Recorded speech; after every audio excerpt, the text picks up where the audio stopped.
саламатсызбы агай? Сәлеметсіз Бауыржан ханым, қалайсыз? Жакшы, өзүңүз? Жақсы. Қазір кісілердің бәрі қосылып алсын. Жарайт. Пока мен өзімнің видеомды, аудиомды өшіріп қоямын. Қосылып жатқан адамдарға айтасыз қой, пока күте тұрсын деп. Аха.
Саламатсызбы.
Good evening, ladies and gentlemen. Is everyone here?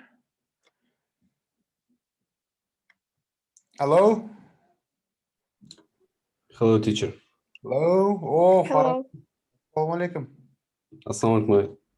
Sizді көретін күн бар екен ғой. Бар. Камераларыңызды қосыңыздар, достар. Тоғжан, Аружан, Қуаныш, Дарын, Анель, давайте. Және Олжас. Кім бар, кім жоқ біліп отырайық. Бүгін конкретный практика жасаймыз, достар. Конкретный. Я эссе жазамыз, бірақ уже бүкіл үйренгенді нәрселеріміздің барлығын қамтимыз сол жерде. Сіздермен бірге отырып жазамыз эссе.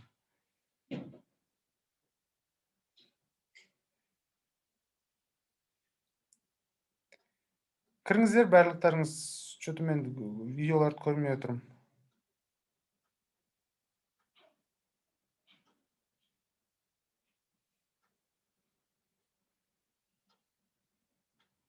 Алло? Ағай, мен видеоларды көріп үлгермедім. Көріп үлгермедім? Иә. Why?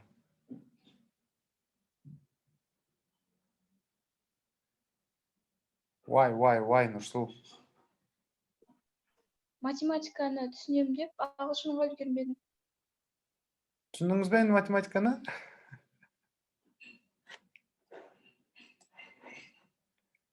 Қазір математикадан не өтіп атыстыр? Функция. Тригонометрия. Қалай пайда Тригонометрия. жатыр ма? Қиын нәрселерді үйреніп атыстыр ма уже? Иә. Нұрғазы ағай жақсы түсіндірі ме екен? Күшті түсіндіреді Нұрғазы ағай. Да? Простым языком сложные вещи, да, объясняет? Уже прикольно. Мектептегі мұғалімдердің жеткізе алмай қойған нәрселері жетіп атқан шығар сіздерге, иә, біраз? Да. Мен сіздердің түрлеріңізді көргім келіп тұр, достар, қайдасыздар? Мен кім отырған жоқ, біле алмай отырмын ғой, да? Бастайық сабақта, тездетіңіздер. Вот так вот. Қайда? Алия қайда? Жанерке қайда? Бота қайда? Ақбота осындасыз ба? Олжас? Осындамын, ағай. Ақтілек осында, және осында. Олжас осындасыз ба?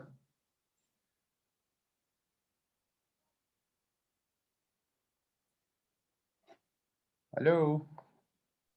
О, Іңкәр келді. Іңкәр, қош келдің. Сәлеметсіз бе?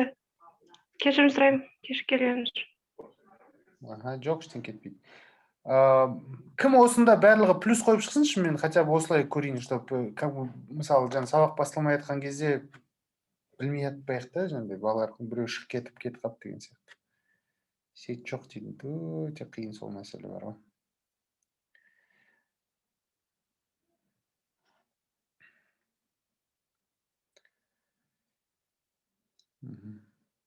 Достар, мен запись жасап жатырмын осы эфирдің. Кейін эфир көретін кезде алдыңғы 15 минут уақыттарыңызды бүйтіп жылжытып тастап, содан кейін ары қарай көресіздер ғой, аға? Неде шығып кете береді дейді. Как жалко бар ғой. Бірінші үлкен жаңалық айтайын, достар, сіздерге. Келесі аптадан бастап сіздерге Азамат ағай уже IELTS-тың жұмыстарын жүргізетін болады. Мен енді осы жерден кішкене тоқтата тұрамын, себебі Азамат ағай сіздерді уже таза тестке дайындау керек болады да. Сол үшін Азамат ағаймен жұмыстарыңызды дүйсенбіден бастап жалғастырасыздар. Мен ол кісіні чатқа қосам, сабақтардың бәрі сол жерге келеді. Ол деген сөз Диас ағаймен арамыз суып кетеді, біз ұзап кетеміз деген нәрсе емес. Мен всегда сіздерді көріп отырам. Еще аптаның ішінде уақыт бөліп, мысалы сіздерді группаларға бөліп қойдым ғой, мен 3 группаға бөліп қойдым. Сол жерден сіздерді кезек-кезек шақырамда спикинг жұмыстар жасаймыз. Азамат ағай сіздерге лекциялар үйретіп, басқа жұмыстар, тест шешу бойынша жұмыстар жүргізіп жатады, а мен спикингпен жұмыс жасай беремін параллельно сіздермен. Окей? Еще кімге қатты қажет болып жатса, кімнің мистер Вернонменен жұмыстарды жасаймыз, бірақ мистер Вернонға дейін спикинг сабақтарын мен үйретуім керек болады сіздерге. Себебі сіздер как бы мынау спикингтің базовый ережесін білмей бірден мұғаліммен жұмыс жасайтын болсаңыздар, как бы ол экзаменатор ретінде сіздің алдыңызда отырады. Уақыт жоғалтып аласыз да, ол жерден, түсіндіңіз ба? Мысалы, сізді ол бағалайды, төмен бағалар бере береді. Почему? Потому что мы не знаем правила. Также, сол үшін мен сіздерге правилалардың да сабақтарын берем, плюс жақсы камера қоспай қойыңыздар. Мен плюстарыңызды көрдім, кім отырып отырған жоқ, түсіндім. Спикингқа байланысты сабақтарыңызды берем, лекцияларыңызды көрсетем, жаңа сөздерді үйрену бойынша, фразалар бойынша, и сіздерді бөліп, мысалы айтам, бүгін условно мен Фараби, Балнұр, Қуанышпенен спикинг өткізем, 15 минут па, жарты сағат па, ол уже 1 сағат па, кімге қанша уақыт бөлу керек, қиындығына орайда адамның деңгейінің. Соған орай жұмыстар жасаймыз. Например, Дарынды шақырып аламын да, Дарын екеуміз от А до Я спикингті качаем. Дарынға мен белгілі бір нелер берем, сөздердің жиынтығын берем, соларды қолданып тақырыптар берем. Сол тақырып бойынша Дарын маған тоқтамай сөйлеу керек. Сосын оларға сіздерге не берем? Sample видеолар берем, спикинг бойынша, мысалы, біреулердің IELTS тапсырған кезде жоғары балл жинаған уақытында қалай жауап берді. YouTube-та көп ондай лекциялар. Солардың ішінен таңдап жақсыларын берем, көріп шығасыз. Мына сұраққа былай жауап берген екен. Мен осылай жауап бере аламын ба оның орнына деген сияқты жұмыстар. И осылай біз кіммен, Азамат ағаймен сіздер тесттер жасап, например, белгілі бір қабілеттерді, условно, ридинг бойынша қалай сұрақтарды бөлу керек, қалай шешу керек, оңай жолдарын барлығын көрсетіп, ол тестпенен жұмыс жасайды сіздерменен. Мен параллельно спикингпен жұмыс жасаймын. Азамат ағай да арасында спикингпенен жұмыстарды қосып отырады. В целом, как бы бір-бірімізді толықтырып отырамыз сіздерге максимально пайда беру үшін. И примерно мартқа таман уже 2 аптадан кейін, 2 апта кішкене Азамат ағайға үйренісіп, темптің барлығын иемденіп алғаннан кейін, біз не жасаймыз? Ойыма бір адам келді. Бағжан бар ғой, Бағжан қайда? Кім? Фараби.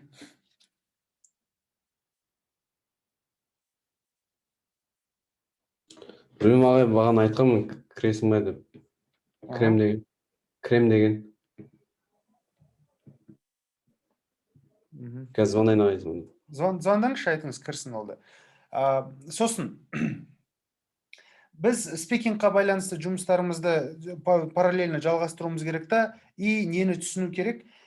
IELTS экзамендеріне дағдыланып, үйреніп біткеннен кейін, Азамат ағаймен 1-2 апта жұмыс істегеннен кейін, онымен негізі 3 ай жұмыс істейсіздер. Марттан бастап сіздерге SAT қосылады. Бато ағайларыңыз, Ербатыр ағайларыңыз. И Ербатыр ағаймен де жұмыстарыңызды жақсылап бастайсыздар. Примерно ол марттың 10-нан кейін басталады деп біліңіздер. Сол жерде сіздермен уже SAT сабақтары басталады, нагрузка одан сайын көбейеді, как бы будьте готовы к этому. Мен кеше ғана College Board сайтын қарадым. College Board деген алдында сіздерге айтқам, SAT-ге тіркелетін сайт. Июньнің 8-іне тіркеу керек деп айтып едім ғой сіздерде. Ең соңғы дата майдың 8-і, о жақта орын жоқ деп жатыр да. Июньнің 8-індегі дата әлі ашылмаған. Мен әлі мониторить етіп қарап отырам. Қашан дата ашылады, сол кезде бәріңізге айтам. Жігіттер, қыздар, давай тіркелеміз деп ше. Сол кезде июньнің 8-іне тіркеліп үлгеріп қалуымыз керек біз барлығымыз. Жарай ма? Как бы даталар тез толық қалмас үшін. Сол үшін давайте жұмыс жасайық оған. Кеттік. Дайынбыз ғой, иә? Бүкіл тақырыптарды көріп шықтық па? Конклюжнға байланысты видеоларды көрген адамдар болса, плюс қойыңызшы. Лекцияны түсінген адам болса. Кім түсінбеді, минус қойып шықсын. Кім оқымады, сол адамдар. Конклюжнға байланысты. Кеш соңғы параграф жібердім ғой, 9-шы чаптер деген.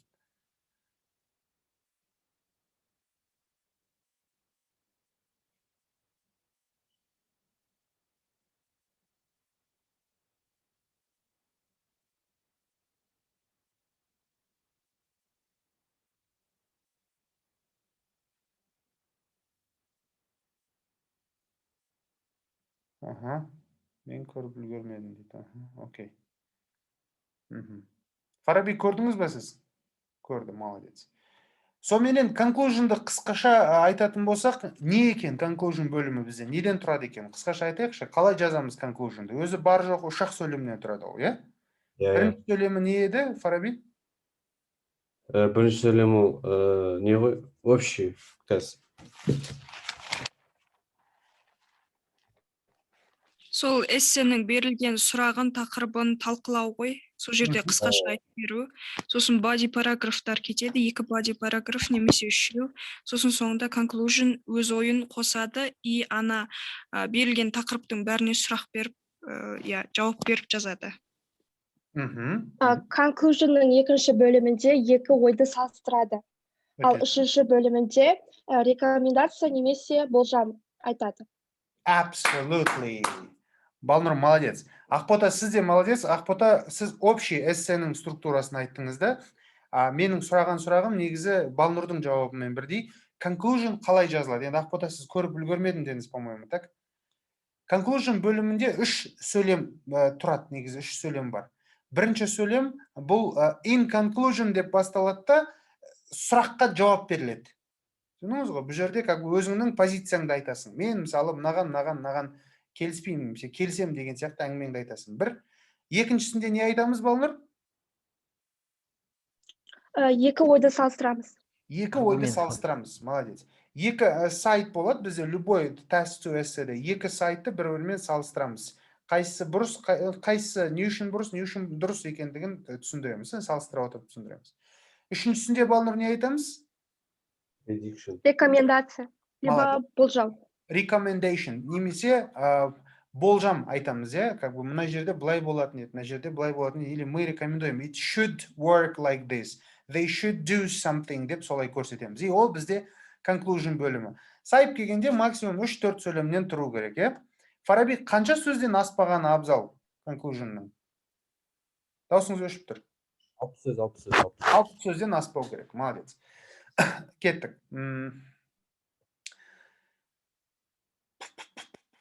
Мына сөздерді қарап жаттаған адамдар бар ма? Phrases and words for task 2 деген. Жаттадым. Жаттадым. Өте жақсы. Жүрмізағай осы сөзді. I Молодец. strongly think that деген. Молодец. Бұл жерде менің айтарым мынау, достар, барлығын жаттап алу міндетті емес. Осы сөздердің ішінде өзіңізге ұнайтын, яғни өзіңіздің есіңізден точно шықпайды деген әр тақырып бойынша бірнеше формадағы сөз тіркестерін жаттап алған жақсы. Мысалы, условно, comparison болатын болса, likewise, in the same way, like the previous point деген 3 сөз маған ұнайды да, осы 3 тіркес. Мен осылар жаттап алдым. Уже келесі эсселер жазатын кезде бір нәрсені салыстыру керек па? Мен like the previous point, бла-бла-бла деп айта берем әңгімемді. Түсіндіңіз ғой? Likewise деген ол сол сияқты деген мағынаны білдіреді. Бұның да қолданыстарын барлығын жақсылап үйреніп алсаңыздар, сіздер үшін жақсы болады. Мен әдейі көрсетіп жатырмын, өйткені қазір осыларды қолдана отырып біз эссеміз жазамыз. Давайте мен сіздерге мынандай бір не көрсетейін. Так. Word document. Сіздерге мен дайындап қойдым. Мына қараңызшы. Допустим, мынандай бір тақырып келді бізге. People generally know that the environment is important. However, most individuals still don't take responsibilities to protect the environment. Why is this? What should be done to encourage people to protect the environment? Түсіндік па сұрақты? Сұрақты түсіндік, ешқандай бүйтіп проблема жоқ деп ойлаймын. Бұл жерде қоршаған ортаны қорғау керек, адамдар бірақта жауапкершілікті сезінбейді дейді, неге ол солай? Бұны жаңағыдай адамдарды қоршаған ортаны қорғауға шақыру үшін не істеуге болады?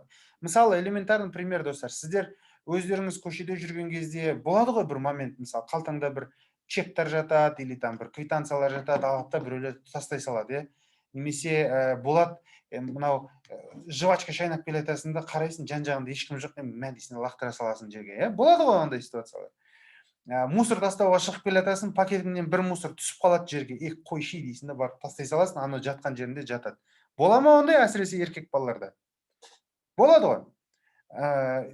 Бұл қалыпты жағдайларда мен чисто осындай уақыттарда өзім басымнан көп кешегем өткізем де, сондай уақытта мен сұрақ қоям. Бұл енді өзіміздің ішіміздегі дискуссия болсын деп біліңіздер, қоршаған ортаға байланысты. Мен қазір егерде осыны тастап кетсем, ештеңке өзгермейді. От этого бүкіл әлем кірленіп кетпейді деп ойлайсың да, бір ойың. Екінші ойың, мен бір жвачка тастасам, басқа адамдардың 10 адам солай бір жвачкадан тастаса, онда не болады? басқалардың сол нәрсені жинауына ықпал ету үшін өзімнен бастауым керек деп, пакеттен кішкентай бір қағаздың кусогы или пакет целлофан түсіп қалса, барып алып, соны ерінбей тастауға тырысам. Сіздерде де сол нәрсе қалыптасу керек та, бұл жеке адамның өзінің жауапкершілігі, қоршаған ортаға деген, өйткені табиғат Алланың берген сыйы ғой бізге. Ертең біз жауаптымыз да ол нәрсеге. Сол үшін мұқияттылықпен, біраз ықыласпен, ыждахаттылықпен қараған абзал бір нәрсеге. Енді біз түсінеміз бұл теманың кішкене бұл сезімталдыққа салынатын тема екендігін. Енді біз мынаған байланысты эссе жазуымыз керек. Бізде структура бар. Біз логикасын білеміз эссенің қалай жазылатындығын, да? Давайте план құрайық. Мен сіздерге шпаргалка жасап қойдым былайынан. Нормально ма шпаргалка, қарап қойыңыздар. План дейді, мысалы, what is this essay about? Помните, бізде мынандай пункттар бар еді.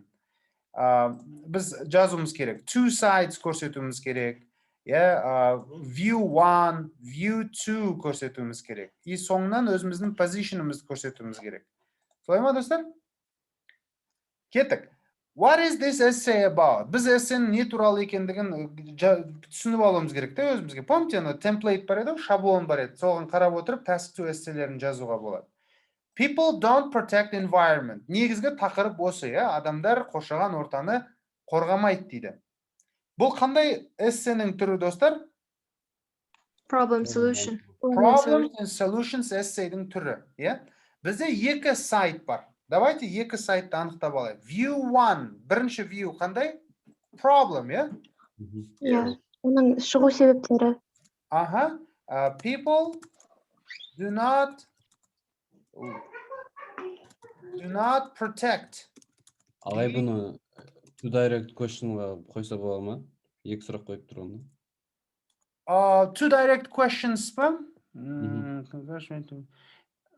Негізі болмайды деп айтуға да болмайды, бірақ в принципе бұл жерде problems және solution туралы айтылатын болғандықтан солай көрген ең ыңғайлырағы да, өйткені по мне это так, солай көрінеді. Енді екінші view бізде қандай?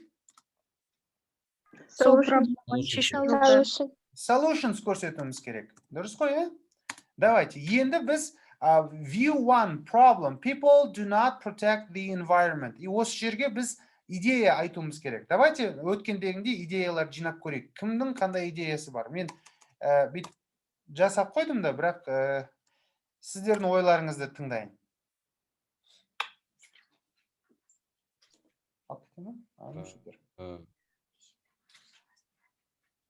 Мен футбол кетем қазір.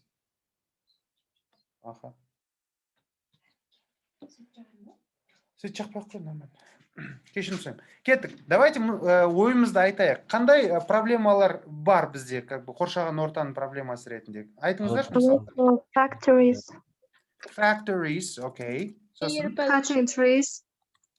Air pollution, cars, and Deforestation. қалай? Deforestation. Deforestation, good job. Еще что есть?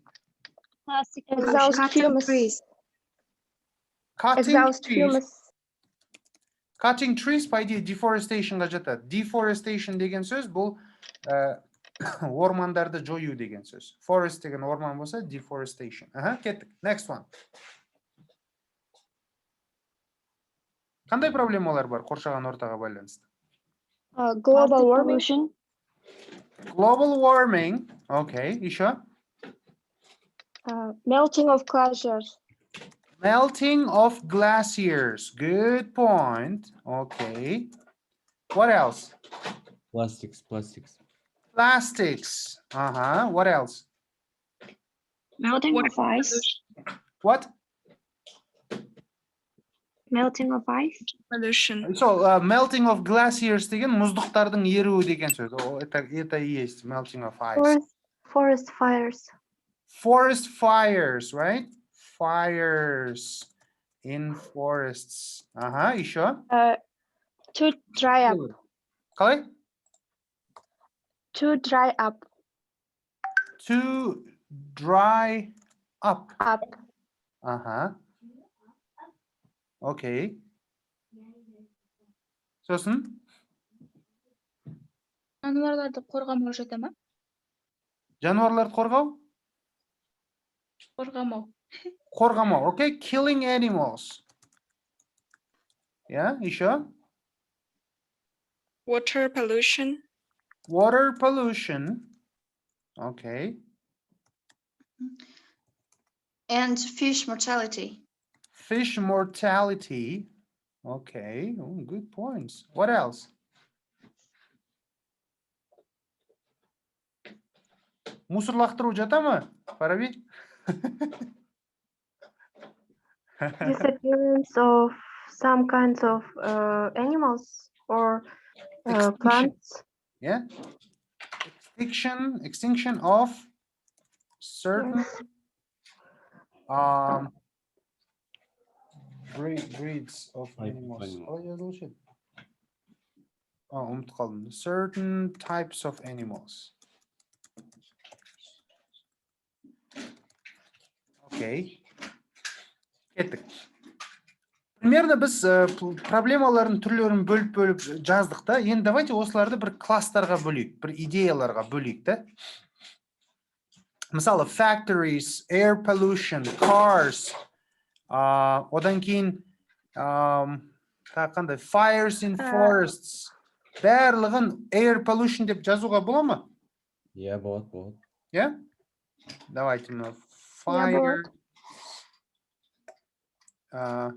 Бұлардың барлығын біз air pollution дейік. Балам, сен шыға берші, мен өзім жинап аламын. Қоясың. Okay, air pollution desek. Енді deforestation, cutting trees, global warming, melting of glaciers, одан кейін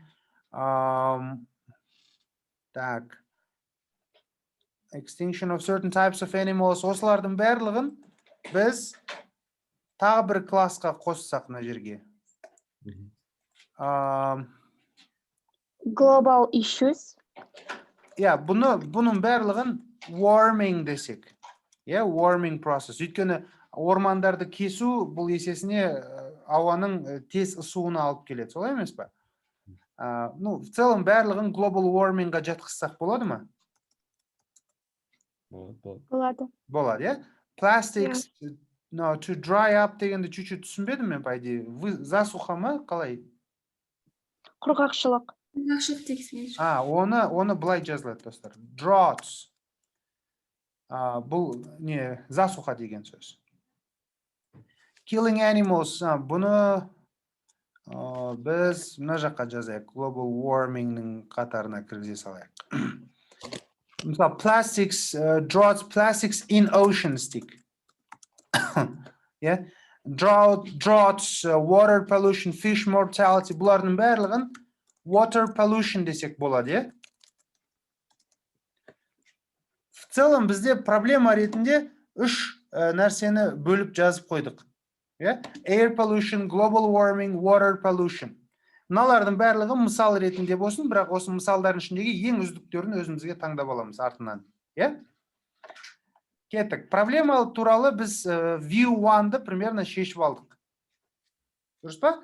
Бізде не істеу керек? Бірінші идея табу керек, оған example табу керек. Одан кейін қаласаңыз explanation табу керек.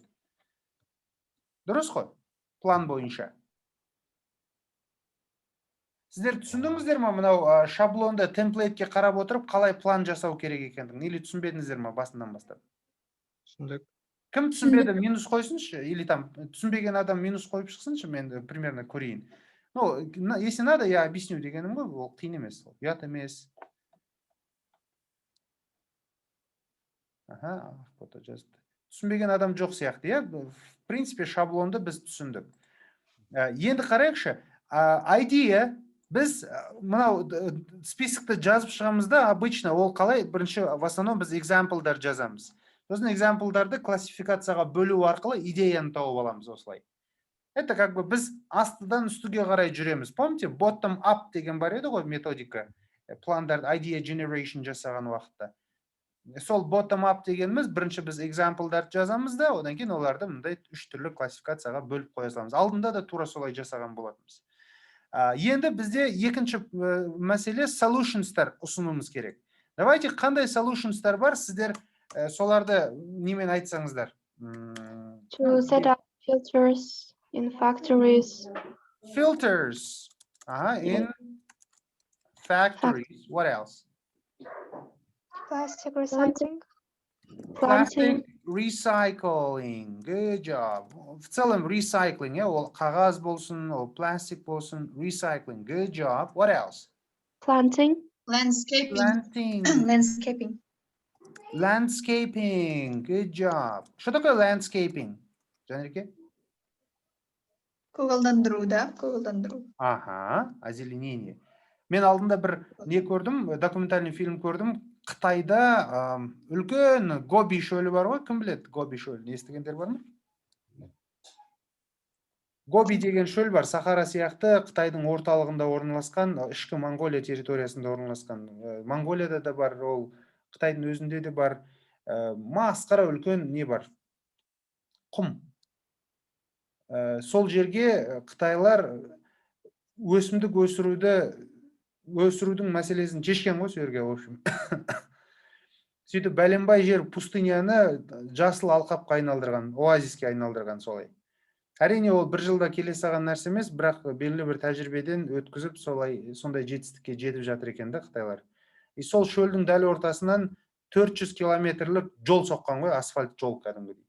И асфальт жолдың бетін құм басып қалмас үшін асфальттың екі шетіне 400 километрдің бойымен толығымен ағаш отырғызып шығады. Масқара ма? Масқара. Молодец па? Молодец. Қытайды за это можно уважать. Тағы қандай шешімдер бар? Solutions. Making electric cars available. Good. Making electric cars available. Good job. Сосын достар, мен сіздерге тағы бір кеңесім, Netflix-ті көріп жүрсіздер ғой, барлықтарыңыз доступ бар ғой? Сұрақтарыңыз бітіп жатса, маған айтасыздар, мен сіздерге платный сатып алып берем. Netflix-ті көріп жүрсеңіздер, көлік құрылысын азайту. Көлік құрылысын азайту. Оны making electric cars available деп жаздық, как бы decrease car production деп қояйық. Or санала ма? Мен айта салайын тағы бір нәрсе, достар. Сол Netflix-қа кірсеңіздер, Our Planet деген документальный фильм бар. В целом документари деп қарайтын болсаңыздар, әрі практика, ағылшын тілінен практика, өйткені сіз лекциялар көресіз де ол жерден, как бы әдемі вообще бар ғой, Netflix-ің ішіндегі документалкаларды көргендер бар ма араларыңызда, жоқ па? Сериал ғана көрем. Сериал ғана көресіздер ғой, документалка көрсеңіздер, pure English, таза ағылшынды естисіздер о жақтан. Мен бастап көрген, бірақ ішім пысып кетті. Енді мен өзім документалкаларды жақсы көрем, достар. Қысқа, как бы 100% бәрін до конца көру шарт емес, но көрсеңіздер документальный фильмдерді, бұның сізге пайдасы қай жағынан, достар? Сериалдан сіз идея жинай алмайсыз. Сериалда сіз тек қана біреулердің приколдарын тыңдайсыз, я болмаса ситуационный диалогтар соменен бітеді да ол. Ал документальный фильмдерді көп көретін адам эссе жазатын кезде, спикингқа кірісетін кезде идеясы басында өте көп болады ондай адамдар. Это равномерно с тем, чтобы быть начитанным человеком. Разносторонний боласыз, да? Сол үшін мой вам совет, как бы не только Netflix-тан көріңіздер, YouTube-тан да алыңыздар да, мысалы, Nat Geo Wild бар ма, или BBC-дің несі бар ма, жаңағыдай документалкалар бар ма, любой нәрсе. Подпишитесь на такие каналы и на английском смотрите их. Желательно субтитрами көріңіздер, если не понимаете, что там говорят. Но сондай нәрселерді көрсеңіздер, сіздер көп информацияға ие боласыздар. Ол сіздің миыңызда жата береді, залежи болып жиналып тұра береді да, кез келген осындай бір ситуация миың қысылады ғой, мысалы бір болады, эссе жазатын кезде идея керек, idea generation, speaking кезінде, например, сізге 1 минут уақыт береді, бір жапырақ қағаз береді, алда идеяларыңды жазды, соғымен 2 минут бойы тоқтамай сөйле деп айтады спикингті. Помните, екінші парт кезінде спикингтің? Сол жерде, мысалы, New York Times статьяларын оқимын дейді, Алдияр, вообще красавчик. Сол үшін достар, ашып жандай документальный фильмдерді көргендеріңізде пайда көп достар. Хотите, мен сіздерге қазір эфирдің ортасында таман ашып пауза алып, сол жерден көрсетейін, түсіндірейін, где можно, что можно посмотреть. Қараңыздар. Кеттік. Ага. Каждый видеосы 6 минут дейді BBC-дің. Ага, супер, супер. BBC-дің қысқа метражды видеолары көп YouTube-та, молодецсің кар. Мен де көрем ол видеоларды. Күшті темаларды қозғайды. Заводтар болсын, фабрикалар болсын. Просто сидите, расширяйте свой кругозор расширяйте, ребята. Документалкалар жиі көріңіздер. Ағылшынша қысқа, нұсқа, сапалы қылып шығарады бар ғой, мен риза болам оларға ше. Пожалуйста, как бы жазып қойыңыздар бір жерге, түртіп қойыңыздар осы. Маған британский акцент ұнамайды BBC-де дейді. Бәлкім, кейбіреулерге ұнамауы мүмкін. Кстати, сіздерге сабақ беретін Азамат ағай, ол Британияда бітірген оқу орнын, поэтому ол сізге британ акцентімен сөйлеуі мүмкін. Басқаша сөйлейді екен, спикингті. Кейбір сөздердің произношениесі ода басқаша, мысалы, schedule деген нәрсені schedule деуі мүмкін. Сосын question дейді. Қалай дейді? Question дей ма бірдеңе дейді? Question дей ма? Сол үшін не қылыңыздар, енді қарап көресіздер өздеріңіз. Ағайға түсіністікпен қараңыздар дегенім ғой. Ол British бізде, ол British guy. Мен American guy. Кеттік. Енді осылай бөліп алдық мыналарды класстарға. И осыларды давайте скомпонуем. Бұлардың қайсысы бізге как бы жазғанға жеңілірек болады, соларды ыңғайлаймыз. И біздің позиция қалай? Конечно, позициямыз people should save the environment. Осыны біз түсіндіреміз. Кеттік. Давайте енді еске түсірейікші. Біз любой эссені жазатын кезде бірінші бөлім бізде не еді? Introduction неден тұрушы еді, достар? Давайте еске түсірейік.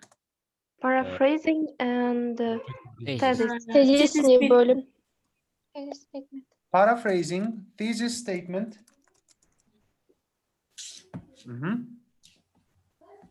Осыдан тұрады, Давайте біздің нелерімізді, лекцияларымызды ашып еске түсірейік. Официально еске түсірейік.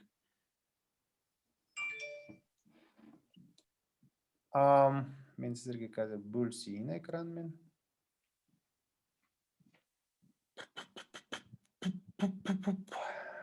Writing an introduction, ребята. Помните? Give a general introduction into the topic. Contrast the two sides. Give a brief reaction to the question. Помните, да? Біз не істейміз? Give a general introduction into the topic. At some point, blah, blah, blah, blah, blah, blah, blah, blah, жазамыз қазір. Түсіндірем бұны. Contrast the two ideas. Бізде қандай еді? University degree is the best way to secure a job. Work experience is the best way to secure a job. Бірінші, general information. At some point in their lives, all people face the challenge of entering the labor market, hoping to find a great job. Бұл общий информация, адамдардың барлығы жақсы жұмыс табуға тырысады дейміз. Екіншісінде не істейміз? Contrast two sides. Екі тарапты бір-бірімен салыстырамыз, немесе бір-біріне түйістіреміз. However, there is an ongoing debate about future employers look for a university education or hands-on experience.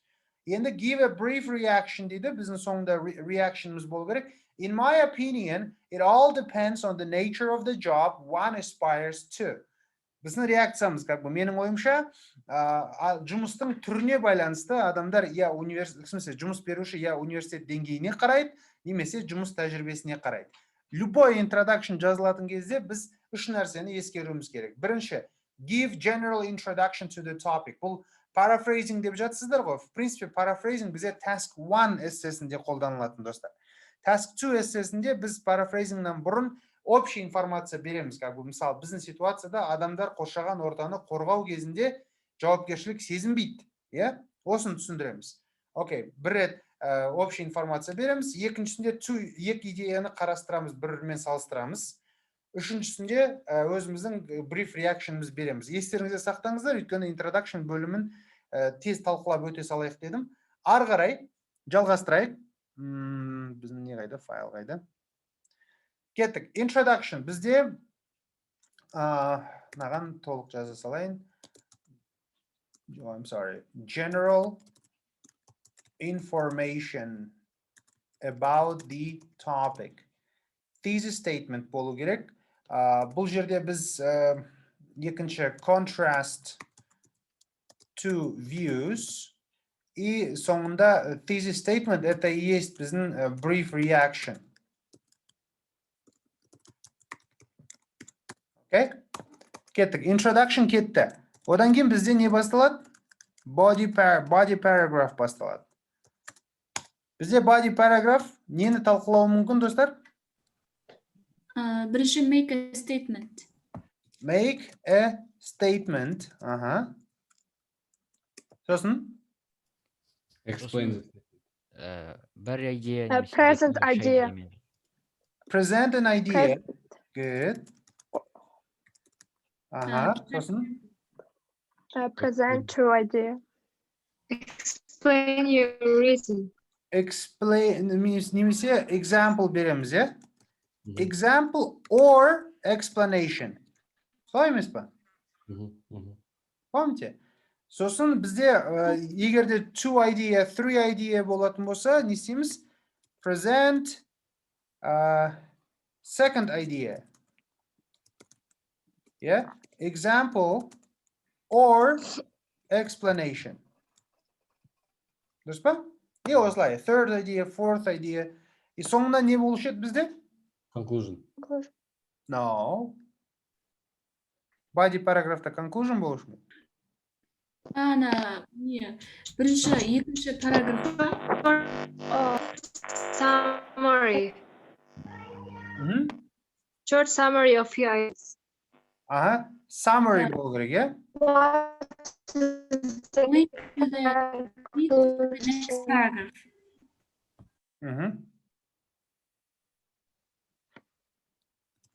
Summary немесе, ладно, conclusion дейікші сіздерге де не болмасын. Сосын link to the second paragraph. Бұл есе бізде two idea болатын болса, two idea есе болатын болса. Кеттік. Бізде body paragraph кетті. Conclusion.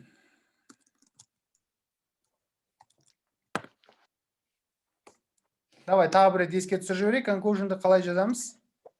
Writing final conclusion.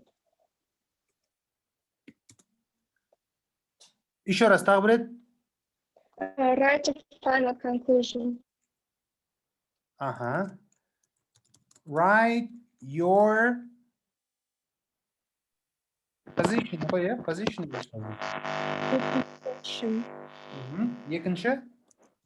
Contrast two ideas. Points. Third, recommendation. Дұрыс па? Yeah. Or prediction. Or prediction.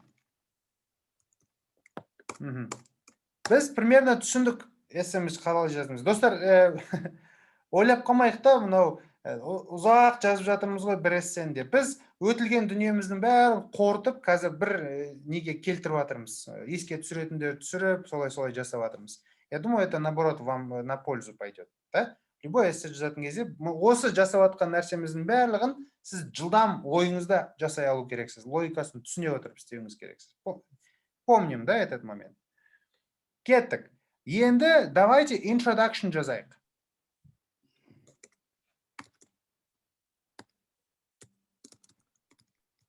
Introduction. Кім көмектеседі маған? Давайте өзіміздің ойымызды айтып көрейік. General information about the topic. Бірінші sentence қалай болуы мүмкін? The pollution of environment is one of the globalist problems of or nowadays. Давай мен жазайын. Сіз айтып жатқан бізде кім қазір? Іңкәр. Іңкәр, е? Іңкәр, давай, сіз диктуйте, біз жазамыз. Кеттік. The pollution of or the environment pollution? The pollution of the Environment. pollution of the environment One of the is one of the globalist global problems. global problems. Okay. Nowadays или nowadays басына қою керек по pollution. Давай, nowadays басына қояйық. Мгм. Nowadays, pollution of the environment is one of the global problems. Да? Да. Okay, осылай да жазсақ болады. Бізде тақырып қалай бастады? People generally know that environment is important. However, most individuals still don't take responsibilities to protect the environment. Why is this, Tita? Nowadays, pollution of the environment is one of the global problems. Бұл общий general information. Да. Тағы да кім қалай жазар еді? Кімнің қандай ойлары бар? Давайте несколько идей напишем и оттуда скомпонуем, сделаем такой качественный бір не жазайық. Introduction жазайық. Ағай, менде осындай идея бар. Mankind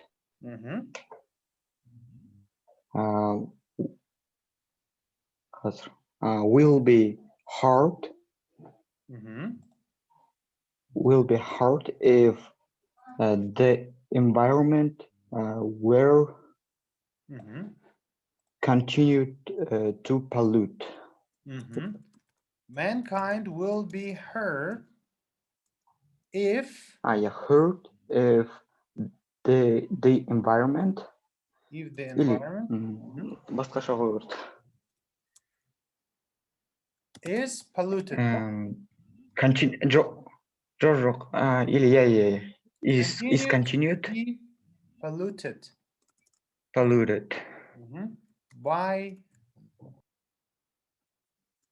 by human. Mankind will be hurt if the environment continues to be polluted by human. Окей, тағы да кім қалай айтар еді? Кімнің қандай ойы бар?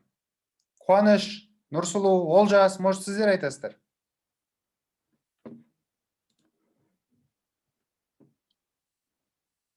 Сұрақты көрсетесіз бе дейді Алия. Пардон, мен сұрақты көрсетпеппін. Давайте мынаны копировать етіп қояйық. Мына жерге жазып қояйын. People generally know plenty of people do not try to save our world. It might be reason for big environmental problem. Good.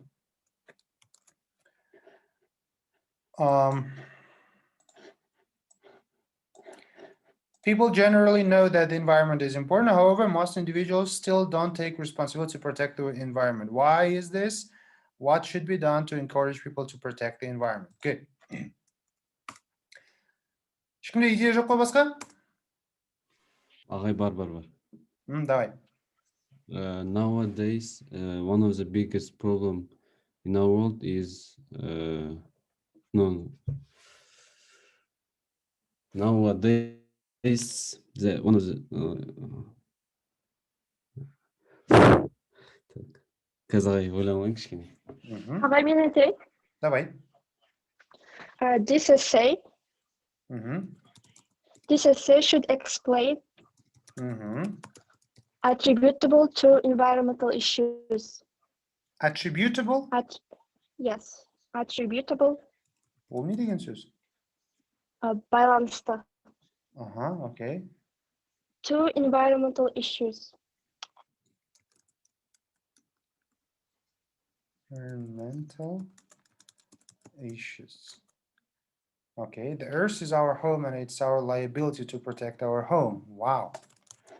We got another nice introduction. People generally know that the environment is important. However, most I'm sorry. This one is the previous one. The earth is our home and it's our liability to protect our home. The sooner we realize this, the better and healthier we would be. Some people usually tend to ignore this importance due to soreness, while others do it due to lack of awareness. Wow. Wow, Alia. It's just huge applause to you, Alia. I like your version, way better. Still, guys, there is nothing like you guys are right, some of you are not right, or something else. Everyone is good. Let me write my version of this essay, and then we will continue our journey. All right. So the earth is our home, and it's our liability to protect our home. Кто понял, что такое liability? Ответственность. Обязанность. Ответственность, по идее, responsibility деп айтса жақсырақ болар еді, өйткені liability деген бұл біреудің мойнындағы жүк деген сөз. Ну, бұл жерде де қолданысы дұрыс емес деп айта алмаймын, но опять как бы кому как деген сөз ғой. Liability обычно қалай болады? Мысалы, сіздің мойныңызда қарыз бар, сол қарызды liability деп айтады, ау? Обязанность, может? Обязанность деп те айтса болады. Ну, окей. Бірақ әдемі сөйлеу. The sooner we realize this, the better and healthier we would be. This is an amazing sentence to write like short version of your opinion about what people tend to do. Some people usually tend to ignore this importance due to soreness, while others do it due to lack of awareness. Мы можем даже оставить, ребята, нені introduction-ды. Өйткені қараңызшы. The earth is our home, and it's our liability to protect our home. В общем, любой introduction sentence-ті, сол параграфты ойланатын болсаңыз, сіз былай воронка ретінде көру керексіз оны ше. В целом, любой introduction воронка ретінде елестеу керек. Общий информациядан четкий бір нәрсеге алып келетіндей болу керек, та? Біздің Алия қалай жазып жатыр? Алия, сіз микрофон істеп тұр ма? Алия біздің қалай жазып жатыр? The earth деген, по идее, үлкен әріппен жазылады, планетаның аты, пардон. Жер беті дейді, біздің үйіміз, және оны қорғау біздің міндетіміз дейді. The sooner we realize this, the better and healthier we would be. Как бы одан неге келеді? К сожалению, істемейді. Окей. Одан кейін біз тағы да қысқарып жатырмыз да, как бы біз оны тезірек түсінсек, ол өзімізге жақсы деп жатырмыз. Some people usually tend to ignore this importance due to soreness, while others do it due to lack of awareness. Енді осы сөйлемге бұл проблеманы көрсететін сөйлемді. Кейбір адамдар бұл жаңа қоршаған ортаны қорғаудың маңыздылығын түсінбейді деп жатыр да. Біреулер жаңағыдай түсінбегендіктен, біреулер хабар болмағандықтан, біреулер өздерінің жаңағыдай нашар болғандығынан солай дейді.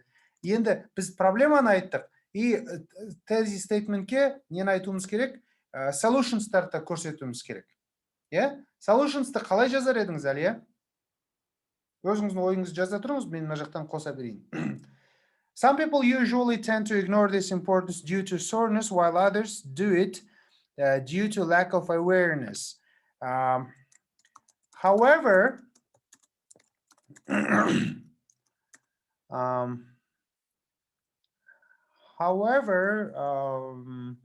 people started creating several distinct or several proper solutions to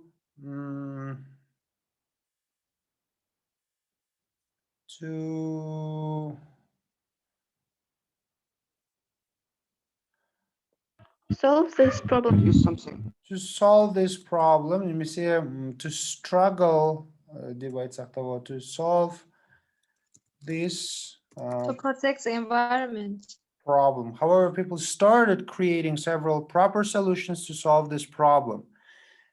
Деп айтамыз да, біз бітіреміз, как бы, да? Біз эссенің примерно сол проблемнің не екендігін, сол проблемді шешудің жолдары екендігін көрсетіп, примерно сол туралы айтатындығымызды тезис стейтментте көрсеттік.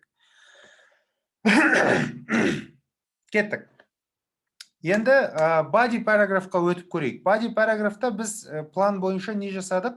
Бізде 3 түрлі проблеманың бар екендігін. Air pollution, global warming болып жатқандығын, water pollution. Давайте global warmingді ең соңынан қалдырайық та, бірінші air pollution, одан кейін water pollutionды айтайық, соңынан global warmingді body параграфтың ішінде талқылайық, как 3 идеясы бар сөйлем ретінде. Ну, получается, біз не айтуымыз керек? Body параграфта make a statement жасауымыз керек. Statement бізде проблемалар туралы болады. Давайте statement жазып көрейік. Қандай statement айта аласыздар? Мысалы, қоршаған ортаның проблемасы бұл ауаны ластаудан, суды ластаудан және соның кесірінен жер бетінің жылынуына тұрады деп айтсақ. Қалай айтар едіңіздер?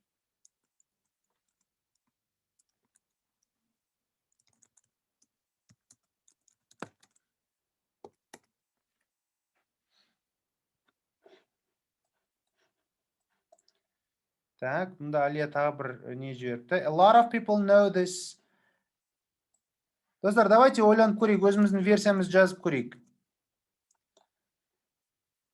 A lot of people know this very well, but usually they thought, what difference can I make alone deters them from doing this diligently. Wow.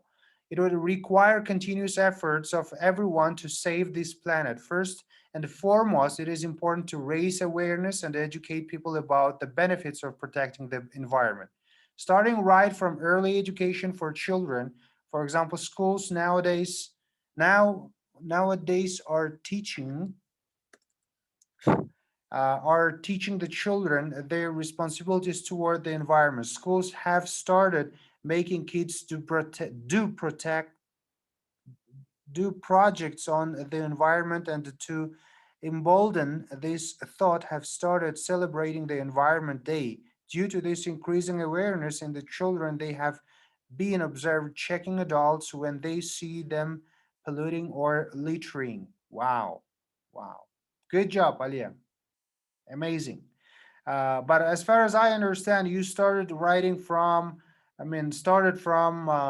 solutions of the problem, right? However, this is good, but in this body paragraph, you discussed only one point of as a solution, like creating an awareness among people, among children. This is good, but let's try to stick to the plan that we have created.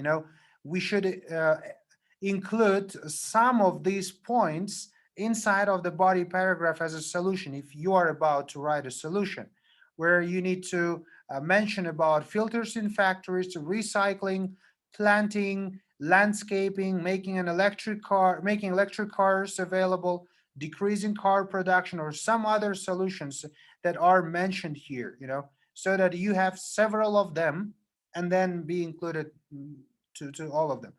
Okay, we should mention, we should write the first body paragraph by saying about air pollution, then water pollution, then switching to global warming. Let's imagine that we have 3 ideas that needs to be included in body paragraph. First of all, let's make a statement. The statement should be something like something like what you will mention. Furthermore. What you'll mention in further parts as a continuation of your body paragraph. Okay, let's start from making a statement. Okay. There are several problems that needs that requires our close attention to seriousness of the environmental problems of the world.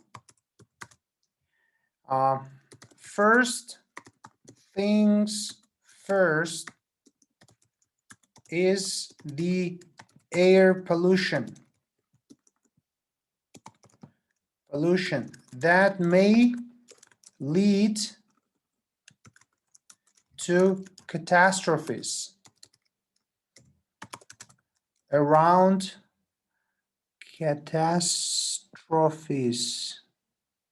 catastrophes around the world. Is the air pollution, and so air pollution may include factories, cars, right? Fires in forests lead to catastrophes around the world. Some of the significant role in creating an air pollution, or we can say like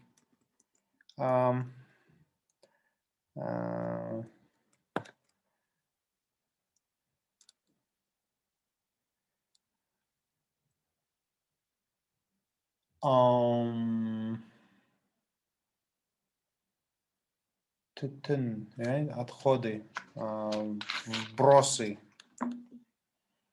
Litters. Waste. Litter это мусор болады. Waste тоже мусор болады. Немесе выхлоп дегенде Garbage. garbage тоже мусор.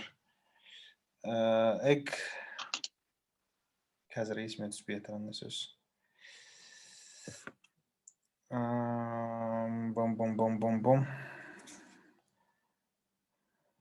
Қазір выхлоп. Debris. Exhaust.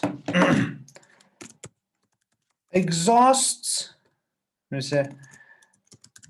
Exhaust coming from factories and the plants around the certain industries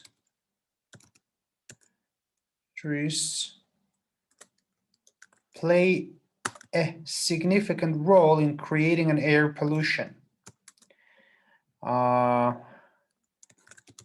the same time, growing number of cars used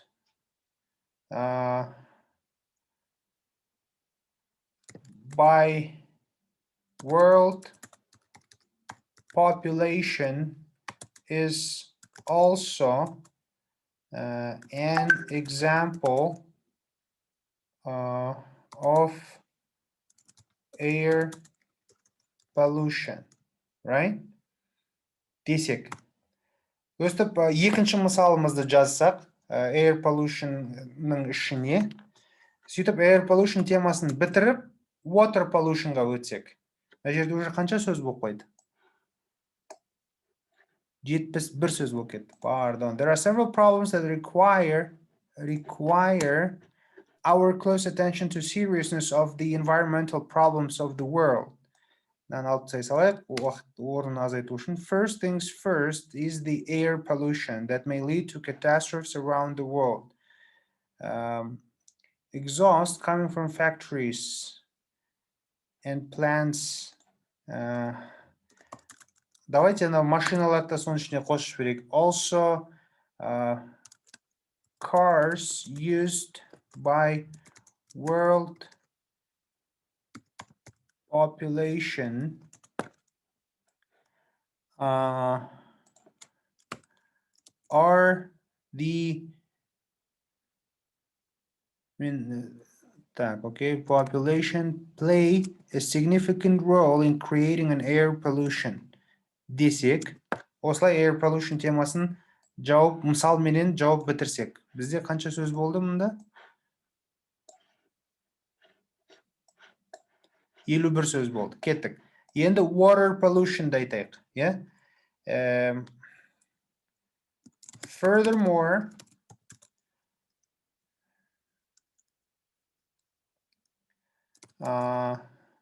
we cannot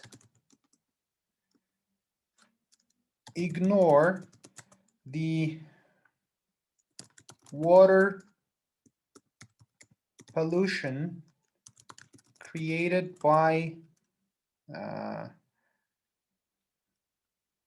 hands of people. We достар, ойларыңыз болса қоса отырыңыздар. Water pollution created by hands of people. Water pollutionға не жатқыздық біз мына жақта?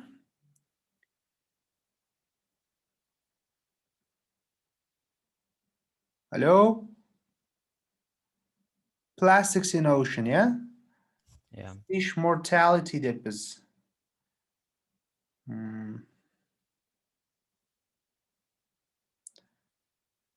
Okay. Furthermore, we cannot ignore the water pollution created by hands of people. We throw millions of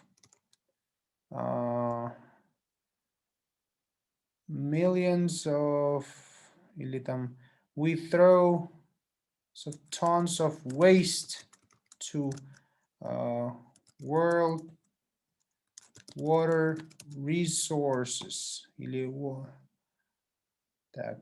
We throw millions of tons of waste to world water resources each day in each part of the world.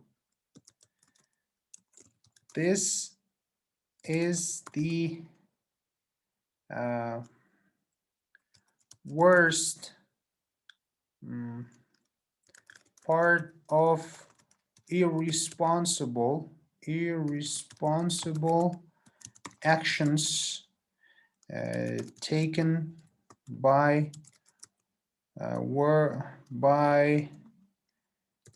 humankind деп қояйық. Бізде body параграф қанша сөзден аспау керек? 80.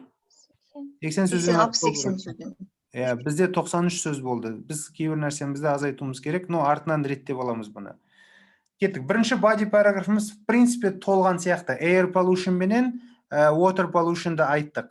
Үшіншіге global warmingға орын жетпей қалды в принципе. Ну, ничего страшного, как бы.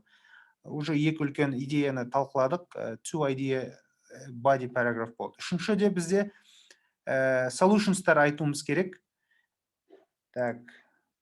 Okay, Алия әдемі нелер жазып жатыр. Humans have become materialistic. They do not consider about environment, but they are worried about their status in society. They spend money on buying luxurious cars. They do not use public transport, but private means of transports. More use of private means cause air is mess. Достар, Алияның жазуына мен өте тәнті болдым. Алия, жарайсыз. Қараңыздар. Мынау параграфты қараңыздар. Давайте бірге талқылап шығайық. Қандай тіркестерді қолданған екен Алия? Leaping further, human beings, кіші әріппен жазылады. Human beings, leaping деген былай жазылады. Leaping further, human beings have become materialistic. They do not consider about environment, but they are worried about, they worry about their status in society. They spend money on buying luxurious cars. They do not use public transports, but private means of transports. Good sentence. More use of private means of transports. Анықтап көрсету керекпіз, кім, Алия? Бұндай қысқа қалдырып кетуге де болмайды. Private means of transports cause air as well as noise pollution. Good. Government has to take serious steps. Может, бір government емес, governments деп айтқан дұрыс шығар. Have to take serious steps to protect an environment. Authorities should arrange seminars to create awareness among general public and tell them about the importance of atmosphere. legal bodies should make arrangements to celebrate Environment Day every year and made it compulsory for every person to plant one tree on one eve of Environment Day. They should encourage people to use public transports rather than private. Good, good, good, good solution essay. I mean, the solution body paragraph. We can even leave this paragraph as a body paragraph for ourselves, you know, like this one. Алло, бәріміз көріп отырмыз ба, достар? Иә, ағай, көріп отырмын. Иә, көріп отыр қай. Алып қосарларыңыз бар ма? Или мен мына жеріне келісе алмаймын дейтін кісілер болса, айта отырыңыздар. Қосам деуші кісілер болса... Аға, мен өзім... Давай. Өзімдікін оқысам бола ма? Қазір кішкене нәтижесіне келдім да. Сіз лучше жіберіңіз бізге чатқа, мен көрейін сол жақтан. Так лучше будет. Мына жақта Алдияр жіберіпті conclusion. Давайте Алдиярдікін көрейік.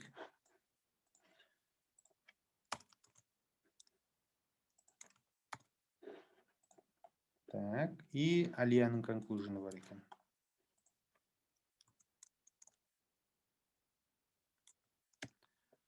Good. To conclude, to my way of thinking, humanity would completely able to abolish the detrimental effects of the environment which caused by water and air pollution. If each country's government and their folks changed the view to the nature and embarked to making solutions as soon as possible. Wow. Wow, yeah. To conclude, to my way of thinking, humanity would completely be able to abolish the detrimental effects of the environment. To abolish деген Алдияр, сіз қандай мағынада айтқыңыз келді abolished мына жақтан? Мен бұл жерде abolish деп нені осы негативті әсерлерді бір жолата тоқтату деген мағынада жаздым. The detrimental effects. Abolish'тың орнына, может, кішкене басқарақ сөзді қолданамыз. Себебі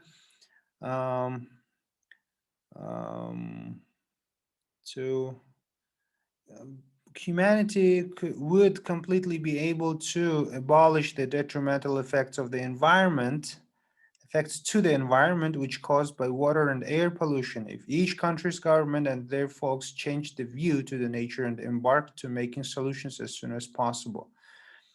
Өте әдемі conclusion, Алдияр. Идеяңыз, сөздік қорыңыз, құрмалас сөйлемді жаза алуыңыз өте әдемі.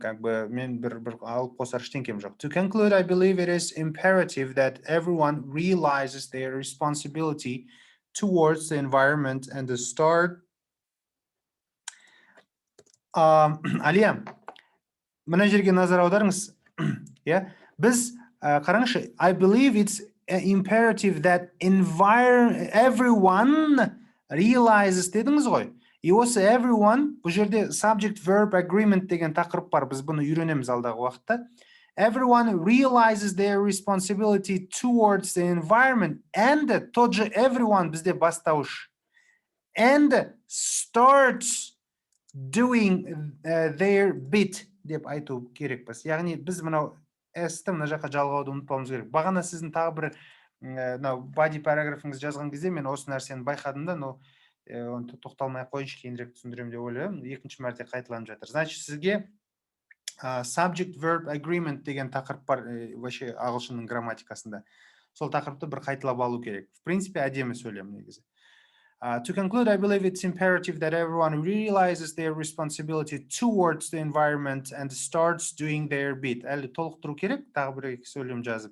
Сонымен conclusion болады. To conclude, to my way of thinking, humanity would completely be able to abolish the detrimental effects of the environment which caused by water and air pollution if each country's government and their folks changed the view to the nature and embarked to making solutions as soon as possible. Деп, бізде кім Алдияр мынау conclusion'ды жазған екен. Бұл conclusion'да біз нені ескеруіміз керек, достар? Write your position, бірінші сөйлемде, contrast two ideas and a recommendation and prediction болу керек та. Бізде алдиярдың жазғанына қарайтын болсақ, to conclude, to my way of thinking, humanity would completely be able to abolish the detriment of it caused by population if change their making solutions as soon as possible деп, как бы өзінің пікірін білдірді, как бы адамдар тезірек awareness жаратулары керек деп. Position айтылды. Бірақ енді contrast айтылған жоқ, recommendation, prediction айтылған жоқ. Давайте осыларды да ар жағына қосып жазайық та, сосын conclusion'ымызды аман есен бітірейік. Қосымша нәрсе ретінде біз уже екі нәрсені салыстыруымыз керек, иә? Two views салыстыруымыз керек. People create huge problems to environment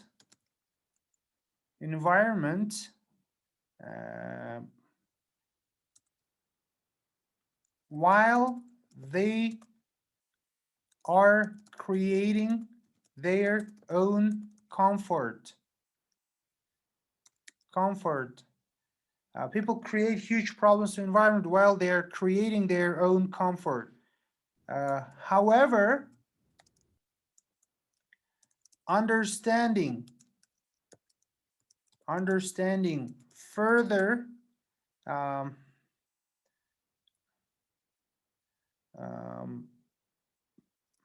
results of today's actions and doing some preventive actions will lead to better consequences desek. People create huge problems to the environment while they are creating their own comfort. Деп біз проблеманы түсіндірдік та бұл жерде бір сөйлемменен. However, однако дейміз, understanding further results of today's actions and doing some preventive actions will lead to better consequences. Яғни проблеманың мағынасын түсіне отырып, соған әрекет жасайтын болса, адамзатты айтып жатырмыз да, онда жақсырақ нәтижелерге қол жеткізе алады деп түсіндірдік. Яғни біз solution туралы айтып жатырмыз. Енді recommendationға немесе predictionға бір идея айтайық, қысқа нұсқа болсын. Сонымен conclusion'ымызды бітірейік. Как бы или recommendation'ды в принципе жазбай қойсаңыз да болады. Бұл optional part та, өйткені біз сөздің санына қарайық, мына жерде conclusion қанша сөзден тұрып жатыр бізде. Давай, детка, покажи нам сколько слов. 79 сөзден тұрып кетті. Уже біздің conclusion'ымыз минимальный порогта асып кеткен. В принципе, осы жеткілікті деп ойлаймын. Так, мына жерден бастап эссеміздің сөз санын санап көрейік, қаншаға дейін жеткен екенбіз. 349 сөз болып кетті. Негізі тым көп жаздық, енді 100 сөзге азайтуымыз керек. Бұны азайтуға болады, асықпай отырып оқып қарайтын болсақ. В принципе, мен сіздерге просто прямой эфирде отырып жазғандағы мақсатым мынау біздің ескерген идеяларды, ойлардың барлығын дұрыстап жүйелеу, өтілген дүниелердің барлығын еске түсіру, соған қарай отырып эссеңіз әдемілеп жазып шығуға дағдылау мақсатында бұл эфирді жасаған болатын. Әрине, барлығыңыз әлі perfect essay жазып жатқан жоқсыздар, достар. Көбірек қате кетіп жатыр. Біреулер, мысалы, жаңа техникаларды қолдануға тырысып жатыр, сол жерде де қателер кетіп жатыр. Ну, это как бы не предел дегенім ғой. Қазіргі жазып атқандарыңыз, кейбір жерде қателіктерге бой алдырып атқаныңыз ол қалыпты жағдай. Оған қатты мойып, бір уайымдап, олай жасамаңыздар. Әлі біздің алдымызда 3 ай уақыт бар IELTS-қа дайындалу барысында. Осы жерде көп практика жасайсыздар. Сізге әлі Азамат ағайда біраз нәрселер үйретеді, ол кісімен де практика жасайсыздар. И техникалық тұрғыда IELTS-тың эссесін дұрыс жазуды, в принципе, теориялық білім жағынан сіздер уже меңгеріп алдыңыздар. Ары қарай уже дело практики. Сіздерге көп жазу керек, жазған нәрселеріңізді анализ жасау керек. И сол нәрселерді дұрыстауға тырысатын жұмыстарды көп жасасаңыздар, в принципе, қуып жетіп алуға, өзіңізді одан сайын жақсартуға мүмкіндіктер көп. Просто IELTS-тың writing бөлімі ең көп дайындық кезінде уақытта алатын бөлім. Өйткені көбісі қорқат жазуға келген кезде. Адамдар ойлайды да, мен жазушы болуым керек жазу үшін депші. Енді бұл базовый деңгейдегі адамдардың ойлайтын нәрселері. Сол үшін де мен IELTS-қа дайындық бастаған кезде сіздерге writing бөлімдерін меңгеруді, үйретуді жөн деп санадым. Мысалы, reading-қа өтуден, немесе listening-қа, speaking-қа өтуден. Listening көбінесе бұл құлақты жаттықтырумен келетін нәрсе болғандықтан, одан қорқудың қажеті жоқ. Оғанда уақытпенен дұрыстап алуға болады. В принципе, тыңдап отқан нәрсені түсінетін деңгейге келсең, listening-тан қиналмай өтесің. Reading-та тоже кітап оқу білімі маңызды, ол жерде сөздік қор үлкен рөл атқарады. Азамат ағай сіздерге план жасап қойдым, мен көрдім планын, ол жерде reading-ті қалай дұрыс шешуге болады. Reading-тің вообще ступеньдері қандай деңгейлерден тұрады, не нәрсе бар оның ішінде, қандай нәрселерін дұрыстау керек, сұрақты қалай түсіну керек, қалай жауап беру керек, оңтайлы тиімді жолдарын сіздерге көрсетеді. Оның техникасын білген болсаңыз, в принципе, бүкіл тексті оқып шығу қажет емес та reading-ті. Кейбіреулер алдында пробный тест жасаған кезде сіздердің проблема тексті оқыдыңыздар, бір рет түсінбедіңіздер, сосын сұраққа өттіңіздер, қайттан түсінбедіңіздер, уақытыңыздың көп бөлігін сол reading-қа жұмсадыңыздар. Солай ғой? Yeah. Бұл енді көп жағдайда техниканы білмегендіктен, ол жаңадан бастаушы адамдардың ұшырайтын, басатын, не дейді ғой, қателіктері, көп жасайтын қателіктер. Оның барлығын ағайларыңыз әлі көрсетеді. Мен де көрсетемін, көмек керек болатын болса. Кому надо индивидуальный поработать, айтыңыздар, достар, қысылмаңыздар. Мына жерде мынандай нақты проблемам бар, маған осы жерде көмектесіңіз десеңіздер, сіздермен жұмыс жасай аламын, маған ол қиын емес. Наоборот, қуанамын. Мен WhatsApp-қа көп жауап бермеймін, достар. WhatsApp-та өте көп хат келеді маған, сол үшін көрмей қаламын кейбір жағдайда маған жеке жазғандарыңыз. Звондаңыздар. Ұялудың қажеті жоқ. Мен көремін звоноктарыңызды. Если сол уақытта жауап бере алмасам, я обязательно перезвоню. Солай жұмыс жасайық. Келесі аптадан бастап Азамат ағай сабақ береді, это формально сол сабақ бергенмен, я тоже буду рядом с вами, ребята. Мен де қосымша лекциялар жіберіп отырамын. Спикингқа байланысты, сөздік қорға байланысты, сосын где кому надо дополнительно поработать, например, сіздердің жазған эсселеріңізді мен әлі до конца көріп біткен жоқпын. Сол эсселеріңізді көріп, где кому с кем надо поработать, оларды бөлек-бөлек шақырып, соларменен де жұмыс жасап отырамын. Я не буду теряться, рядом с вами буду находиться. Понятно? Оған алаңдамаңыздар. Біліңіздер, ағайларыңыз жәндеріңізде екендігін. Всегда готов вам помочь, ребят. Кім осы соңғы 2 айда үйренген тақырыптарға байланысты сұрақтары бар? Кімнің сұрақтары бар? Кім не білгісі келеді? Қосымша нәрселер болса, сұраңыздар. Вообще үйренген нәрселеріңізге көңілдеріңіз толды ма? Оны да айта отырыңыздар. Я очень буду рад услышать ваш фидбэк. Көңілім толды ағай, бірақ та сөздік қор жетпей жатыр менде. Аз. Жақсы. Сөздік қор мәселесі әлі де шешіледі. Өйткені сіздер 2 айда акцентті сөздік қорға қойған жоқсыздар. Сіздер акцентті вообще экзаменнің структурасына қойдыңыздар, да? Сол үшін это нормально, сөздік қор это параллельно жүретін нәрсе. Тағы да нендей пайдасы тиді сіздерге? Мен мысалы ағылшынды көп жыл оқығаныма қарамастан, грамматикалық мысалы фаннан өте көп заттарды білдім, начальный заттарынан. Жақсы. Ағай, бізге Азамат ағай ридингті дайындай ма?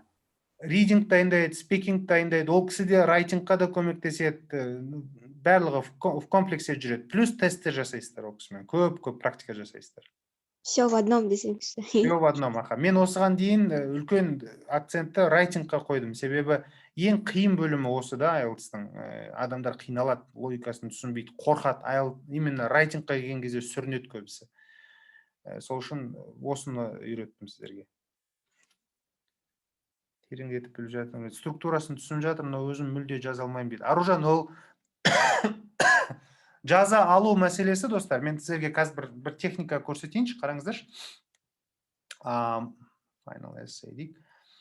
Например, мен алдында да, по-моему, сіздермен бір рет жасадым осы жұмысты.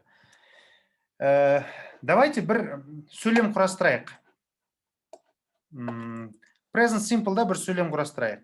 Или давайте present passive да құрастырайық. Давайте. Tesla is made in the United States. Tesla is made in the United States. Yeah? Tesla United States-та шығарылады. Тоғжан, Аружан, естіп отырсыз ғой? Аружан? естіп отырмын ағай. Аха, бұл бізде present passive. Бір сөйлемді бұл. Үйде практика жасаған кезде сіз енді осы техниканы қолданғаныңыз дұрыс болады. Біз берген грамматика тақырыптарын үйренген уақытта, мысалы қараңызшы, біз қазір жазған сөйлеміміз 5-ақ сөзден, 6-ақ сөзден тұрады мына жерде. Жалпы 7 сөзден тұрады екен. 7 сөзден тұрады, и сол сөздерді толықтырып ұзағырақ сөйлем жасаймыз. Постепенно үлкейтеміз сөйлемді. Давайте мынаны тағы да басқаша не қоса аласыздар мына сөйлемге? Мысалы, былай айтсам. By Elon Musk. Oh, okay. Tesla is made in the United States. Да? Кеттік. Tesla is an electric car which is made in the United States десем. Бола ма? Жазу үшін практикада бұл достар сіздерге. Енді қараңыз. Tesla is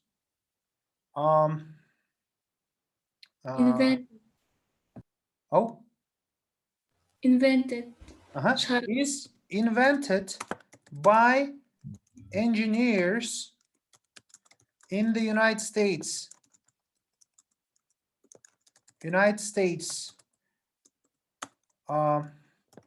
Most of which are graduates of MIT десем. Tesla Америкадағы инженерлер тарапынан жасалынды, инженерлердің көбісі MIT-дің түлектері. Кеттік. Тағы бір сөйлем. Тағы кім қандай қосымша сөйлем жасай алады? Осылай. Tesla is made to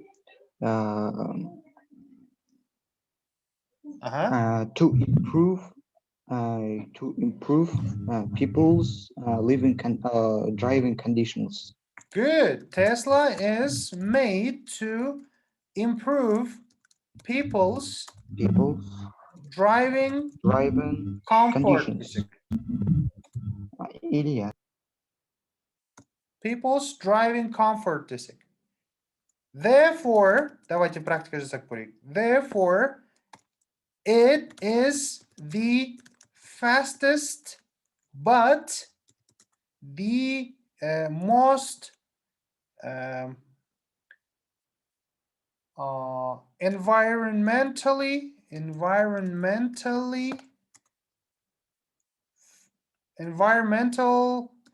friendly car in the world.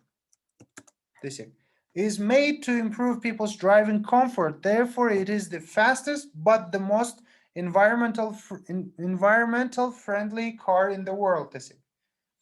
Видите, сіз passive voice-ға аласыз да сөйлемдерді құрастырасыз, бір сөйлем, и тура соған ұқсас сөйлемдерді құрастырасыз. И сол сөйлемді басқа сөздерді қосу арқылы ұзартасыз, одан сайын ұзартасыз. То есть, это неге алып келеді, Аружан? Критическое мышление, сіздің сөйлемді құрастыру техникаңыз, мынау ішке жинаған білімдеріңіз бар ғой, солардың барлығын қорытып, жаңа нәрсе жасай алуға үйретесіз өзіңізді. И чем больше вы будете практиковать и писать такие предложения самостоятельно, өзіңіз отырып, жасай бересіз. Где надо, например, мен сіздерге берем ғой sample essay, как бы дайын эссенің жауаптарыменше, сол сөйлемдердің, сол эссейлердің ішіне бір сөйлемді алыңыз да, бөлік жазып алыңыз да, сол сөйлемді өзіңіздің тарапыңыздан өзгертіп көріңіз. Басқа сөздермен алмастырып көріңіз. Кейбір сөздердің синонимдарын алмастырып көріңіз. Бұл тек қана Аружанға айтылып жатқан нәрсе емес. Бәріңіз үшін практика. Жазу қабілетіңізді күшейтудің бірден бір жолы. Мен мына жерде Әлияның жазғандарын қарап отырмын. Әлия осы техниканы бір бөлігін өте жақсы қолданған екен де. Сөйлемдердің, мысалы, әдемі сөйлемдердің жасалынған эсселердегі фразаларды жаттап қолданып жатыр. Жаттанды фразалар көріп жатыр мен кейбір жерден. Мысалы, it would require continuous efforts of everyone. Require efforts деген не бар? Бізде collocation бар. Требует определенных усердий деген сөз. Require efforts. It is important to do something. Это важно делать что-то. То есть она выбирает определенное выражение. Алия, солай ғой сіз солай практика жасап үйренгенсіз бе мынау тіркестерді?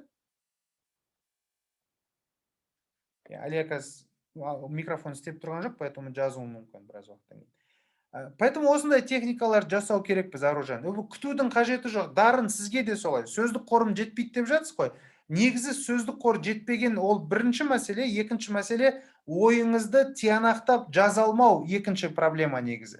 Өйткені сіз жазып практика жасап көрмегенсіз. Элементарно қазақша ойлау жағында да проблемаларыңыз болуы мүмкін. Сол үшін осындай практиканы үйде жасаңыздар. Күтпеңіз, қашан маған аспаннан идеялар келеді, мен аламда күшті жазатын адам болып кетем деп. Это все делается с помощью практики, ребята. Надо писать.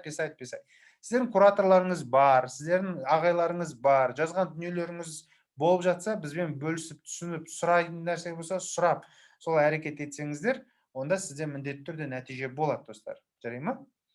Как бы практикуйте, больше работайте, и тогда у вас результаты еще лучше будут становиться. Я дейді Алия. Қысқа нұсқа жауап берді. Я. Сондай практика жасайды. Ол жазылған нәрселерге қарап, сол жердегі фразаларды үйренеді екен. Осылай жасаңыздар, достар. Осындай практика қатты маңызды. Жақсы. Кімнің қандай айтар дүниесі бар, достар? Микрофондарыңыз қосып қойсаңыздар болады, видеоларыңыз қоссаңыздар болады. Кейбір кезде мен жалғыз өзіме сөйлеп жатқан кезде ойлаймын да, как бы мен өз-өзіме сөйлесіп жатырмын, по-моему, деп сияқты адамдар фиктивно отырып, бірақ по сути естімеуі мүмкін, білмеуі мүмкін деген сияқты ғой. Бір адам естісе, бір адам естімеуі мүмкін деп. Сондай, I feel quite lonely sometimes, you know. Ағай, жақсы тұр, Сонда Алдияр, өшіп қалды микрофоныңыз.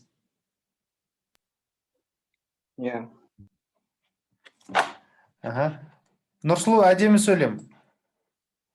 Жақсы сөйлем жіберді Нұрсұлу. Ағай, просто біз сізді мұқият тыңдап отырамыз. Мұқият, бәсе күшті.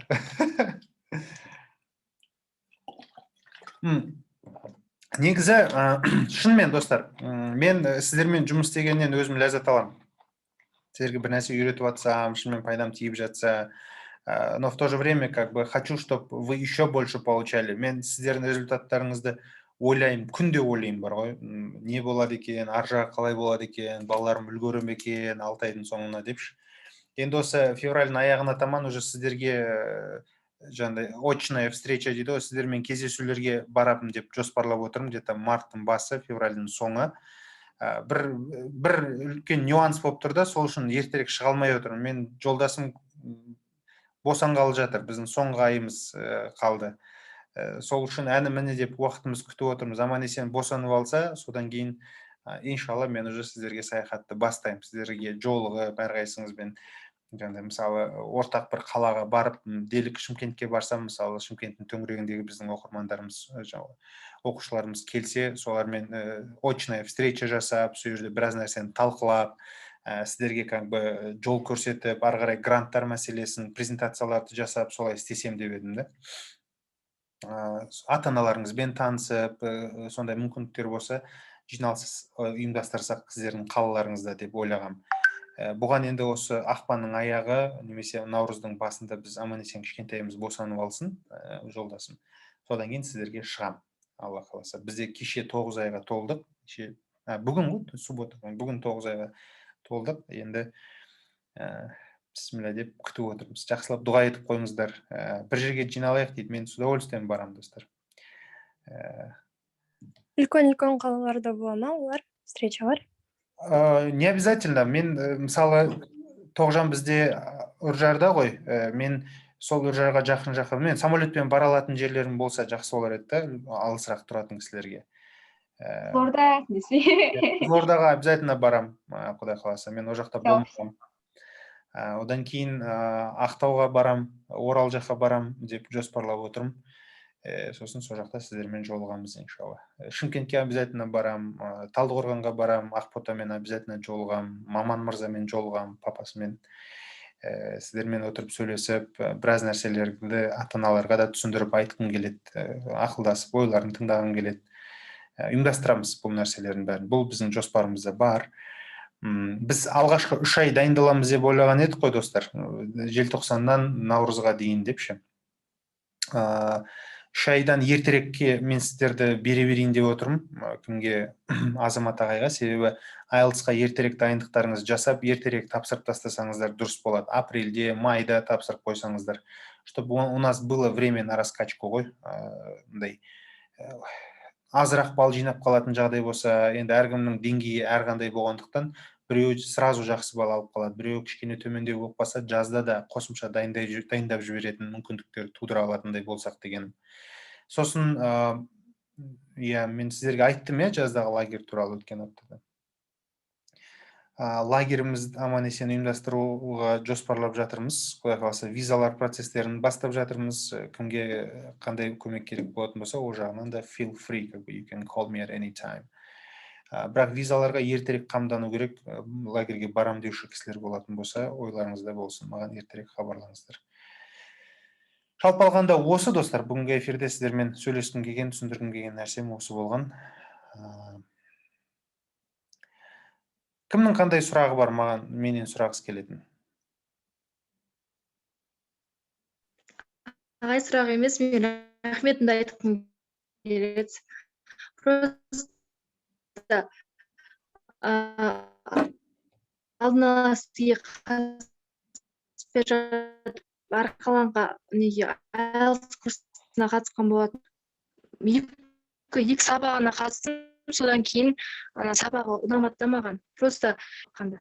Мысалы, сізге ұқсап, мынау деп айтпайды. Шаршап кетіп, сіздің сабақтарыңыз қазір ұнап жатыр. Қуаныштымын көңіліңізден шыққанына. Сосын мен жіберген материалдарды достар өтіп болғаннан кейін қалдырып қоя салмай қайталап тұрыңыздар. Ол да маңызды, өйткені адам болғаннан кейін біз ұмытамыз кейбір нәрселерді.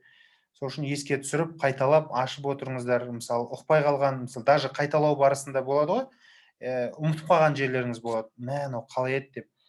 Қысылмай маған жазыңыздар. Ағай, мынаны мен ұмытып қалыппын, немесе есіме түсіріп жібересіз бе, или мынаны тереңірек түсіндіріп жібересіз бе десеңіз, мен отырып сізге уақыт тауып түсіндіруге всегда готов. Оны ойдан шығармасаңыздар болады. Ұялудың қажеті жоқ. Жас ағай, өзіміздің ағай, өзіміздің ағамыз деп біліңіздер. И мен всегда сіздерді жақсы көремін, достар. Вот это знаете. Әрқайсыңызбен мақтанамын, достар. Мен өткенде бір жиындарда отырып, Нұрсұлуымызды мақтадым, Тоғжанымызды мақтадым. Кім бар бізде? Дарын бар, Дарын туралы да айтам. Енді былай, мен айтпайды екен деген сияқты нәрсе емес. Бәріңізді мейлінше әрқандай қасиеттеріңіз бар ғой сіздердің. Соларыңыз туралы елдерге айтып, қуанып, қуанышымен бөлісіп жатам. Мен бірінші потогымда осындай алтын балалар бар, осындай деп адамдарға естіртіп отырам бұл нәрсені. Так что әрқайсыңыздың орныңыз мен үшін бөлек, әлде байланыстамыз. Дүйсенбіден бастап Азамат ағай қосылады ортамызға, бірақ мен де сіздермен бірге болам одан бері. Окей? Жақсы, аман сау болыңыздар. Уикендтеріңіз күшті өтсін. Бағана айтқанымдай, Netflix-тан нелер көріңіздер, документалкалар көріңіздер, YouTube-тан документальный фильмдерді көріңіздер, чтоб сіздің воображениеңіз біраз кеңдеу болсын, ақпаратқа толықтырыңыздар ойларыңызды. Оны ескеру керек. Өйткені фильм көргеннен ондай сапалы информацияны алмайсыздар. И это зачастую может помешать вам во время спикинга, во время райтинга, где нужно генерировать определенные новые идеи. Поэтому think about it, okay? Жақсы, сау саламат болыңыздар, достар. Давайте, пока всем. Okay, Thank you, goodbye. Thank you, have a good night. Bye-bye. Bye. See you later next time.